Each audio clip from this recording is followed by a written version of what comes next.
नमस्कार, माझं नाव पंकज मुळे. आज आपण पाहणार आहोत की लोक खरंच म्युच्युअल फंड मधनं पैसे विड्रॉ करतायत का?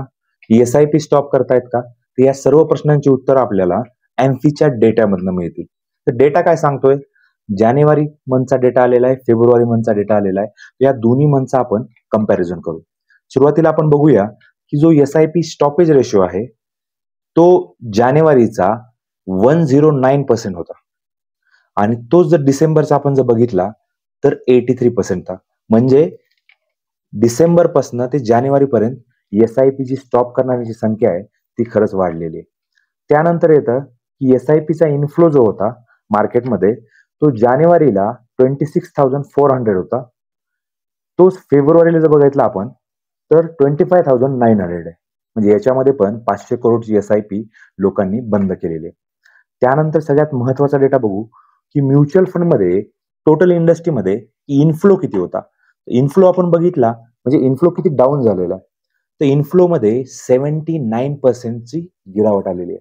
म्हणजे जो इन्फ्लो म्हणजे पैसे जे म्युच्युअल फंड मध्ये लोक लावत होते त्याच्या पर्सेंटेज मध्ये 79% डाऊन आलेले आहे. त्याच्यानंतर आपण बघूया की सगळ्यात महत्वाचं की स्मॉल कॅप मध्ये मिड कॅप मध्ये लोक जे पैसे इन्व्हेस्ट करत होते त्याच्यामध्ये 35% पर्यंत ड्रॉप आलेला आहे. त्यानंतर जो टोटल एईएम आहे म्युच्युअल फंड इंडस्ट्रीचा तो 66,000 करोड आहे. तो एईएम पण कमी झालेला आहे. तो एईएम झालेला आहे 64,000 करोडचा. म्हणजे 2,000 करोडचा तिथं एईएम आपल्याला टोटल इंडस्ट्रीचा जो एईएम आहे तो कमी झालेला दिसतोय. त्यानंतर बघू आपण की जो इन्फ्लो होता म्युच्युअल फंड मध्ये तो जानेवारीमध्ये 39,687 था आणि तोच जर आपण फेब्रुवारीमध्ये बघितला इन्फ्लो तर 29,303. म्हणजे इथं इन्फ्लो मध्ये पण खूप मोठ्या प्रमाणामध्ये ड्रॉप आलेला आहे. म्हणजेच याचा अर्थ असा आहे की मार्केटमध्ये जे न्यूज चालू आहे की लोक एस-आय-पी बंद करतायत, म्युच्युअल फंड मधनं पैसे विड्रॉ करतायत, ही जी न्यूज चालू आहे मार्केटमध्ये ती खरी आहे की लोक तर एस-आय-पी बंद करतायत. तर माझा जो एक्सपिरियन्स आहे की मागील 12 वर्षामध्ये की ज्या वेळेस मार्केटमध्ये करेक्शन आलेलं आहे आजपर्यंत त्यावेळेस मार्केटनी परत बाउन्स बॅक केलेलं आहे. आपण कोरोनाच्या काळामध्ये बघितलं मार्केट 7 ते 8 महिन्यामध्ये परत मार्केटने बाउन्स बॅक केला. त्यानंतर त्याच्या आधी आपण बघितलं की हर्षद मेहताचा स्कॅम होता 1992 चा. त्याच्या आधी आपण नोटबंदी बघितली, त्यानंतर 2000चं क्रायसिस बघितलं. काय ते अशा भरपूर गोष्टी आपण बघितलेल्या आहेत आणि प्रत्येक वेळेस काय केलेलं मार्केटनं बाउन्स बॅक केलेलं आहे.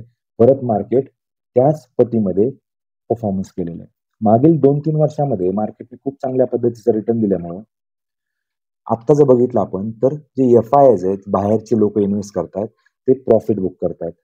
त्यामुळेच आता आपण जर बघितलं मार्केट तर आपल्या मार्केटमध्ये खूप मोठ्या प्रमाणामध्ये करेक्शन झालं. तर अशा सिच्युएशन मध्ये ज्यांची म्युच्युअल फंड मध्ये इन्व्हेस्टमेंट आहे, ज्यांची एस-आय-पी आहे, ज्यांची लमसम अमाउंट आहे, यांच्यासाठी सुवर्ण संधी आहे. कारण की आपली जी सिप जाते दर महिन्याची ती कंटिन्युअसली डाऊन मार्केटमध्ये आपले पैसे इन्व्हेस्ट होत आहेत. आपल्याला जी एनएव्ही मिळते ती एनएव्ही आपल्याला खालच्या प्राइस मध्ये मिळते. त्यामुळं ज्यावेळेस मार्केट बाउन्स बॅक करेल त्यावेळेस आपल्याला खूप मोठ्या प्रमाणामध्ये इथं रिटर्न मिळणार आहे. त्यामुळं माझा सर्वांना हे सांगणं आहे की तुम्ही जी एस-आय-पी स्टॉप करताय ती एस-आय-पी तुम्ही स्टॉप न करता एस-आय-पीची अमाउंट येणाऱ्या 2-3 महिन्यासाठी तुम्ही वाढवली पाहिजे. त्यानंतर तुम्ही जी लमसम अमाउंट टाकताय ती लमसम अमाउंट पण आपण स्मॉल कॅप, मिड कॅप मध्ये इन्व्हेस्ट करायला पाहिजे. कारण की काय की ज्यावेळेस मार्केट बाउन्स बॅक करेल त्यावेळेस आपल्याला याचं सगळ्यात मोठं बेनिफिट मिळेल आणि घाबरण्यासारखं काहीच नाहीये. मार्केटमध्ये असे करेक्शन्स कंटिन्युअसली येत राहतात आणि अशा करेक्शन्समध्ये कारण की आपण जर नॉर्मली बघितलं 100 दिवस जर आपण एक्झाम्पल जर पकडलं तर 100 दिवसामध्ये 10 ते 15 दिवस हार्डली मार्केट चांगलं परफॉर्म करतं. बाकीच्या दिवशी मार्केट एकदम स्टेबल असतं किंवा डाऊन असतं. त्यामुळे त्या दिवशी आपण त्या मार्केटमध्ये असणं खूप महत्वाचं आहे.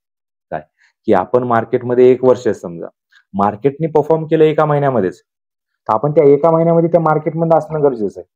तर प्रत्येक ज्यावेळेस निफ्टी 500 पॉईंटने ड्रॉप घेईल किंवा खाली करेक्शन येईल त्यावेळेस आपण पैसे त्याच्यामध्ये इनपुट करायचे, पैसे लावायचे, आपली इन्व्हेस्टमेंट वाढवत राहायचं आणि टप्प्याटप्प्याने आपण पैसे स्टॉक मार्केटमध्ये लावायचे. म्युच्युअल फंड मध्ये जी इन्व्हेस्टमेंट करतोय आपण ती खरंच तुम्हाला लॉंग टर्म मध्ये लाभदायक आहे. कारण की जर आजपर्यंतची जर हिस्ट्री बघितली आपण लार्ज कॅप म्हणा, स्मॉल कॅप म्हणा, मिड कॅप म्हणा, यांचे जर तुम्ही परफॉर्मन्स काढले आजच्या कंडिशनमध्ये पण, तर त्यांचे रिटर्न सुद्धा तुम्हाला 16-17% वरच मिळतील. जर आपण निफ्टीचं जर ॲव्हरेज पकडलं, तर निफ्टीचं ॲव्हरेज सुद्धा 17.5%, 18% निघतं. म्हणजे आपण फक्त निफ्टीमध्ये जरी पैसे लावले असते, तर इयरली ॲव्हरेज आपल्याला एवढी अमाउंट त्याच्यामधनं आपल्याला रिटर्न मिळू शकते. त्यामुळे लाँग टर्मच्या इन्व्हेस्टमेंट करणाऱ्या लोकांना घाबरण्याची गरज नाहीये. ह्या ह्या जे आत्ता जे मार्केटमध्ये चाललंय ना, की एस-आय-पी स्टॉप करणे, हे स्टॉप करणं म्हणजे चुकीचा डिसिजन आहे. कारण म्युच्युअल फंडमध्ये त्याच वेळेस पैसे मिळतात, की ज्यावेळेस मार्केट करेक्ट असतं. ज्यावेळेस मार्केट डाऊन आहे आणि कंटिन्युअसली डाऊन जातंय, त्यावेळेस इन्व्हेस्टमेंट केली ना, तर आपल्याला पैसे खूप मोठ्या प्रमाणामध्ये मिळतात. साधं एक्झाम्पल द्यायचं झालं, समजा मार्केट ₹100 आहे. मार्केटने परफॉर्मन्स केलं 20%, 40% तर मार्केटची व्हॅल्यू जर बघितली आपण, तर ते आपल्या पैशांची व्हॅल्यू समजा ₹100 आपण लावली, तर 120, 130, ₹140 होईल. म्हणजे आपल्याला 30-40% रिटर्न मिळाले म्हणायचं. पण तेच जर मार्केट जर ₹100 मार्केट जर तुम्हाला ₹70 ला मिळत असेल, तर त्यावेळेस तुम्हाला जे रिटर्न बनणार आहेत ₹130 पर्यंत ते 60-70% आहेत. तर हा डिफरन्स असतो. त्यामुळं लाँग टर्मच्या इन्व्हेस्टमेंट करणाऱ्या लोकांनी घाबरण्याची गरज नाहीये. कंटिन्युअसली तुमची एस-आय-पी अमाउंट वाढवा. मंथली एस-आय-पी असेल तर त्याला डेली पण करू शकता तुम्ही, की दररोज मार्केटमध्ये पैसे जाऊ द्या येणाऱ्या 2-3 महिन्यासाठी. त्याला आपण बूस्ट एस-आय-पी म्हणतो. एक शॉर्ट टर्मसाठी आपण एस-आय-पीची अमाउंट वाढवतोय.